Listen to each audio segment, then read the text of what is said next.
نحمده ونصلي على رسوله الكريم أما بعد فأعوذ بالله من الشيطان الرجيم بسم الله الرحمن الرحيم ما كان محمد أبا أحد من رجالكم ولكن رسول الله وخاتم النبيين صدق اللہ العظیم۔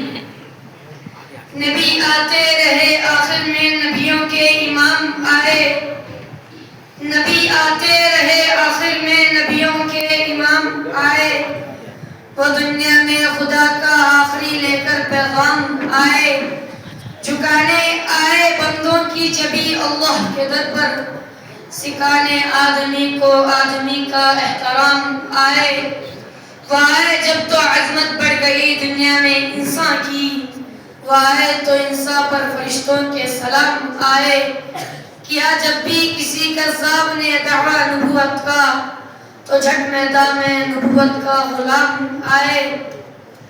معزز علماء کرام، انتہائی واجب الاحترام بزرگوں اور عقیدہ ختم نبوت کے جذبہ رکھنے والے غیر اور نوجوان دوستوں، اہل اسلام کا اجماعی اور اتفاقی عقیدہ ہے کہ نبوت کا جو سلسلہ حضرت آدم علیہ السلام سے شروع کیا گیا تھا، وہ محمد عربی صلی اللہ علیہ وسلم کو دنیا میں مبعوث فرما کر آپ کو خاتم النبیین ہونے کا شرف عطا فرمایا۔ اگر کسی بندے نے آمنہ کے لال کی نبوت کے بعد نئی نبوت کو گھڑنے کی کوشش کی تو اللہ کے رسول صلی اللہ علیہ وسلم نے اسے دجال اور کذاب فرمایا ہے۔ مسلمہ کذاب نے جب اللہ کے رسول صلی اللہ علیہ وسلم کے ختم نبوت پر حملہ کرنے کی کوشش کی تو سیدنا حبیب بن زید رضی اللہ تعالی عنہ نے اپنے جسم کے ٹکڑے ٹکڑے کرا کر جامع شہادت نوش فرمایا، لیکن آخر دم تک پیغمبر کی ختم نبوت کا تحفظ اور دفاع کیا۔ فقہاء میں سے سید الفقہاء حضرت امام اعظم ابو حنیفہ نعمان بن ثابت نے یہاں تک فرمایا، من طلب منہ علامتا فقد کفر، اگر کوئی بندہ اللہ کے رسول کے بعد نئی نبوت کا دعویٰ کرے اور دنیا کا کوئی بندہ ذہن میں رکھ کر اس سے دلیل مانگے، اگر یہ دلیل دے گا تو میں اسے نبی مان لوں گا۔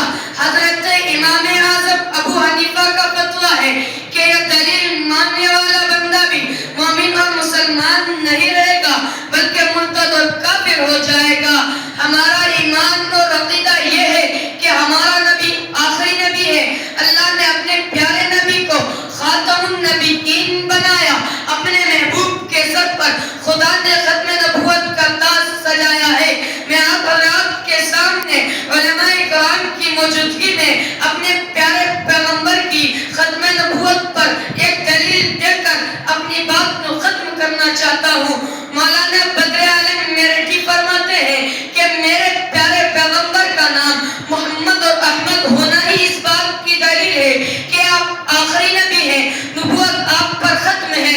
وہ اس لیے کہ حضرت آدم سے لے کر عیسیٰ تک آپ تمام انبیاء کرام کے نام کو اٹھا کر دیکھیں، کسی نبی کے نام میں آپ کو ہا میم دال یہ تینوں حرف اکٹھے نہیں ملیں گے، اور جب میرے پیغمبر کے نام محمد اور نام احمد کو دیکھیں گے تو آپ کو یہ تینوں حرف اکٹھے ملیں گے۔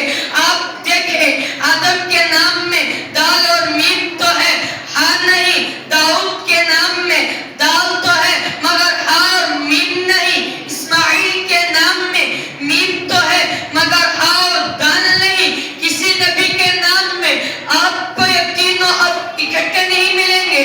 حضرت میرٹھی فرماتے ہیں پہلے انبیاء کے ناموں میں یہ تینوں حرف نہیں، اس کا معنی وہ نبی تھے، اور آمنہ کے لال کے نام میں یہ تینوں حرف جمع، اس کا معنی اب آخری نبی ہے۔ اس کی وجہ بیان فرماتے ہوئے حضرت میرٹھی کہتے ہیں کہ شریعت کا مزاج یہ ہے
وقت ہوگی جب چیز ختم ہو جائے.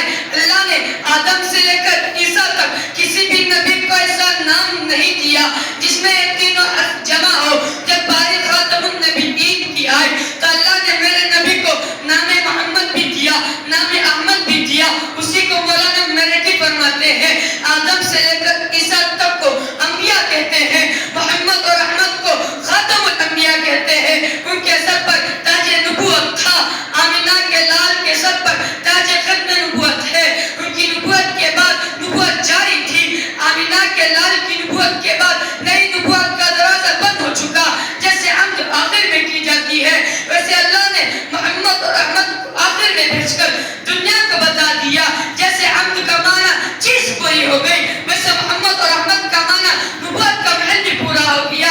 جیسے حمد آخر میں ویسے محمد اور احمد بھی آخر میں. جیسے حمد پر چیز ختم ویسے محمد اور احمد پر نبوت ختم. بلکہ میں اپنی تخیلات میں یوں کہوں کہ خدا کے بعد خدائی کا تصور غلط, محمد کے بعد مصطفی کا تصور غلط. خدا اپنی خدائی میں بے مثال, محمد اپنی مصطفی میں بے مثال.